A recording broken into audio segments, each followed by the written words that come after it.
Peace. Quick left. Think fast. Oh, the bell. I let I allow for others to provide some parts of my, how can I say, the positive aspects of my lower chakras, like my root chakra, for example. Like, all right, I'm gonna provide the fearlessness from my root chakra. I'm gonna, you know, sustain myself from my root chakra for the most part. But it's other things that I let the universe provide for me. And what I'm meaning, first off, just think about the aspect like this, where I look at, I'm not tied to my ego to the point where I look at everything and everybody as myself, as the one moving organism. Therefore, when it comes to like being grounded, things of this nature, now I'm already kind of flighted, you know what I'm saying, in my nature. One, because once I realized how beneficial it was to be closer to your spirit than your lower nature, and realizing I was in my lower nature more for most of my life. So why even, flirt with it that much now? Even though, now say for instance, I'm not saying to completely deroot yourself. What I am saying is provide the most in that chakra to the best of your physical ability, and then let the universe provide the rest. Kind of like with me staying with my brethren, you know what I'm saying? Where, and I always tell him that, where he allows for me not to stress or worry or try to, which I wouldn't if I did, Well, I put it like this: he allows me to stay away from having to chase the money and doing things that's outside of my being in order just to get a dollar bill, you know what I'm saying? So outside of me, you know what I'm saying, the energy of that root chakra, of that, you know what I'm saying, that foundation. Because it was funny, a brethren on Venice Beach, matter of fact, at a certain little shop, and I forgot the shop name, is the shop with all the Egyptian statues. And the Egyptian brethren, he looked at me, and and which he did give a good read. He was like,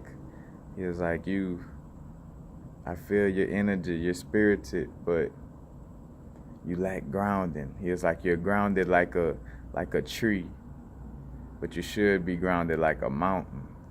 And I was like, ooh, and it made so much sense, because I was like, because it's like, you're grounded, but if a strong enough wind, say for instance, come across that tree, eventually those roots could give way, you know what I'm saying, to that extent, compared to a mountain where no matter what, you know what I'm saying, a mountain is staying grounded,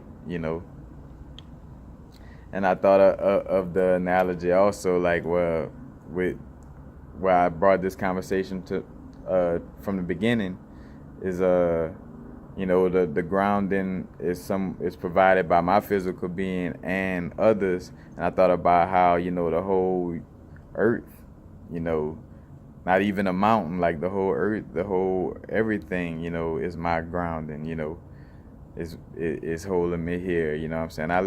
I let people, whether it's family and listening to, like say for instance, situations where sometimes I tell people, like with my mom, where she's like the one person where I could listen to what I would call normal human things, mundane situations.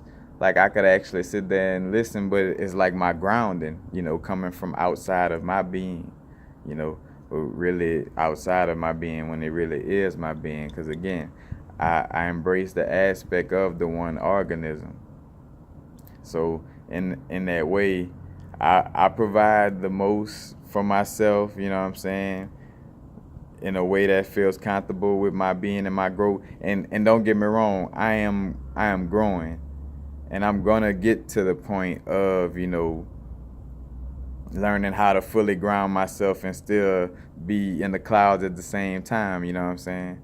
But at this point, I haven't grasped, I haven't got that far on my growth yet, but I'm still, getting there. But until I get to that point, what makes me feel comfortable now is providing the most grounding I can, off of my own physical aspect, and then I let the universe, the universe, because it's still me, what I'm saying? It's just the non-physical part of my being taking care of my grounding, you know. And you could almost be like, well, no, is that technically? Well, nah, because the invisible energy is moving, and physical beings, because the root chakra deals with the physical malkut, the the lowest sephirot on the Kabbalah, that physical being. But I thought about that, like how I just let, the outer aspects take care, and most of the root, you know what I'm saying? Because as far as like, the sacral chakra, solar plexus, like for the most part, I govern that myself. It's just that root chakra, and that's the thing too with chakra assessment, and knowing what's going on. Like I know, like where I'm at with my root, and I always at least like keep a certain level. Cause say for instance, like I'm not no exercise, like in the gym super heavy and doing my push-ups heavy like I used to, but I do always keep in mind to say for instance not be worried about walking a lot of places. Well, I don't mind walking because I let that be, that vitality of the root chakra, you know what I'm saying? Because another thing too, now not too long ago I was disconnected with my sacral chakra, where my sexual nature, was, it was kind of like, what I'm saying, I was way up here and not paying attention to that part. But even, as like I say, I'm growing, and I got that part locked in, you know what I'm saying? The sexual nature now is growing towards being rooted, while, what I'm saying, still be able to touch different dimensions and galaxies on a higher level, like how, I like to right now. But again, because I haven't reached that point of my growth, I do it to the best of my abilities, because it's also about your well-being and what makes you feel, makes you feel good, and not necessarily comfortable. Because your soul is more about well-being. Comfortable wouldn't be the word to use. It's more about like your well-being with your soul. Like your soul wants you, doesn't want you to be comfortable, because change is not something that's comfortable, but it does want to keep up with your well-being. So in order to keep up with my well-being on my growth, that's the way I work with my root chakra. And some of y'all, may relate. That's another thing. That's like, let me share that with everybody, because I know some people may be like, oh, I'm kind of doing that myself, or whatever the case may be. And which that's what a lot of my videos and everything is about, especially Think Fast, Quick Little, which it'll be clear, cognizant little channels. But it's about sharing on an intimate level, because I know, with a lot of this information coming out, a lot of people not keeping it all the way, real with some of the things they may be practicing and doing, or how they feeling, or whatever the case may be. So it does come as a breath of a fresh air for somebody to just really like, oh, all right, let me run that with everybody that thought I just, channel all that, because we all are one organism. That's why the synchronicity with where I might be talking about a subject of something that, somebody that they really need to hear those words in that moment, you know what I'm saying? Like, we are one. And when you start looking at, when you get away from your ego and you start looking at, because that's, as a matter of fact, that's one of the easiest ways to get away from your ego, is to not even look at yourself as a self. Like, yeah, you got a physical being, but I'm everything. Like, I'm the fly that's flying by my face, you know what I'm saying? I'm the ant pile on the ground. I'm everything. And you get more and more out of your ego when you move more towards that space of being. And that's the aspect, that I embrace.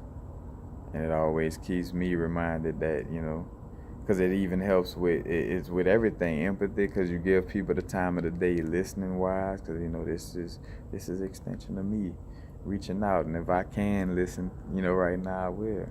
If they talking that crazy stuff, I'm gonna keep moving. You know what I'm saying? Because I wouldn't expect nobody to listen to me when I was on it, talking some crazy stuff. But I just really thought about how I allow for, I take care of so much of my root chakra aspects, and I let, then I let the universal part of my being take care of the other aspects of my root chakra, and matter of fact, that growth may work for, for some of you, trying that aspect. But again, it's about growing through the fullness of all the chakras. Because also with the Kundalini raising, like mine wasn't like a completely uncontrolled like that, but it wasn't something that I say, hey, I'm about to meditate to raise my Kundalini. Now, it happened on a DMT trip. And, as it raised, I got the euphoric feeling, and that's kind of what sparked me too. Again, even staying high in them chakras.